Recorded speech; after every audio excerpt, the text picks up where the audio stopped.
Ça marche. Coucou à toutes et à tous, ça faisait longtemps que j'avais pas partagé une petite vidéo sur ce format. C'est vrai que j'ai partagé pas mal sur des podcasts, des conférences et si vous n'avez pas écouté, alors le podcast, je vous invite à l'écouter. Il y a des trucs quand même sympas où je partage beaucoup d'expériences et de victoires avec mes élèves, mes coachés que j'ai en individuel et conscientisation, vraiment sympa, enfin moi je trouve. Et puis pour les conférences en ligne, vous pouvez avoir les replays en intégrant mon groupe dédié aux thérapeutes. Alors oui, mes partages sont dédiés aux thérapeutes parce que c'est ceux que j'adore chouchouter, c'est ceux avec lesquels j'aime beaucoup travailler effectivement et cheminer. Mais on est bien d'accord que finalement ce terme de thérapeute, on l'est un petit peu tous, hein, thérapeute finalement quand on met de sa personne, de son temps, de soi au service des autres, on est un peu thérapeute finalement. Alors aujourd'hui cette vidéo elle est pour vous si vous avez le sentiment de jamais faire assez, jamais être assez bien. C'est un peu la continuité du podcast le troisième podcast que j'ai partagé. Je voulais vraiment un petit peu impacter en 5 minutes, si possible, les 3 leviers, les trois leviers que vous pouvez activer vraiment pour transcender ce sentiment où on n'est jamais assez bien. Et moi, c'est quelque chose que j'ai hyper bien connu par rapport à ma reconversion en tant que thérapeute, en tant que prof de yoga, masseuse et maintenant coach aussi, et même dans le dessin en tant qu'artiste, le fameux mot, c'est de se rendre compte que quand je côtoie les gens, et moi c'est ce que j'ai ressenti, on croit qu'on n'est jamais assez bien. Moi j'avais cette croyance que voilà, si je ne savais pas faire telle ou telle posture en yoga, que j'avais pas ou telle reconnaissance ou je sais pas quoi, nombre de likes, de followers, j'avais pas telle notoriété sur les réseaux ou quoi que ce soit, j'étais pas assez bien pour finalement enseigner le yoga, donner des soins et encore moins coacher des gens quoi. Donc je rencontre tellement de personnes thérapeutes qui multiplient les formations, qui ont un besoin constant de validation extérieure pour se donner le droit finalement de faire ce qu'ils font. Et je trouve ça très dommage parce que tout le monde a tellement de belles choses à partager. Et dites-vous que dans le monde, il y a quelqu'un qui a besoin de ce que vous avez à offrir.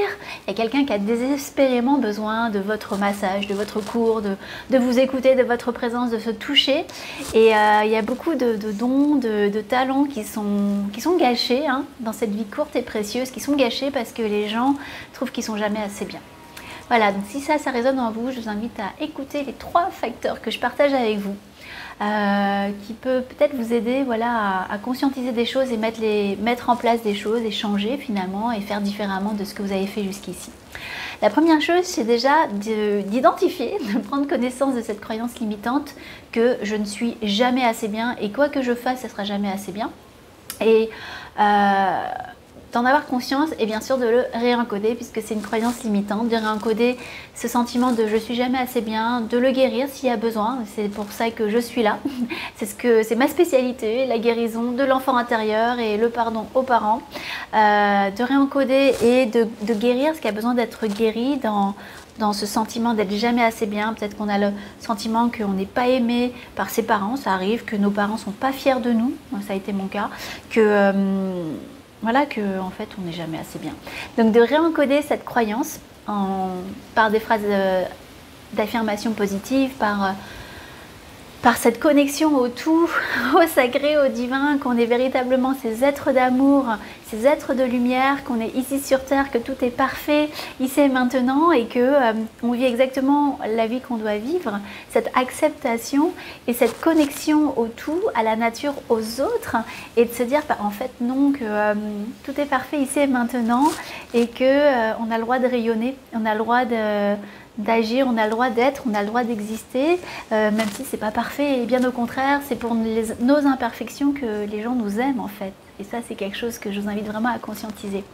Le deuxième levier que vous pouvez activer pour ça, moi, ce que j'invite à chaque fois mes coachés à faire, c'est quand je rencontre des thérapeutes, je leur pose la question, je dis ok, par exemple des kinés, est-ce que tu reçois ce que tu offres ou des thérapeutes plus en alternatif, qui donnent des massages, des cours de yoga, est-ce que tu reçois ce que tu offres, des cours de yoga, des massages, des soins, tout quoi.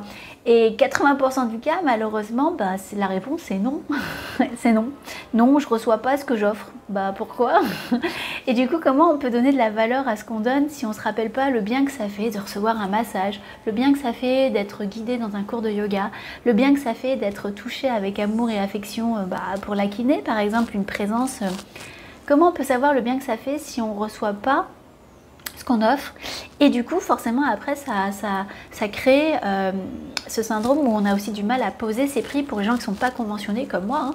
Comment on peut poser un prix si nous-mêmes on n'investit pas en nous ce qu'on demande aux gens? Alors ça c'est le truc où à chaque fois je me dis mais comment vous faites?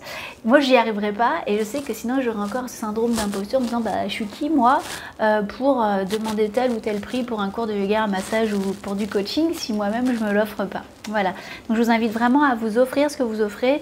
Ça c'est un des leviers à activer quand on est thérapeute. Dernière chose, c'est de passer à l'action. Alors vous allez dire ouais super Catherine, merci pour ce conseil trop absolument génial. Je passe à l'action. Ok, a priori quand on a réencodé et que on arrive à s'offrir, c'est aussi un peu passer à l'action, à s'offrir ce qu'on offre, c'est de continuer en fait à y aller là où on veut aller en tant que thérapeute. Et pour ça, c'est de s'entourer de personnes qui y vont aussi.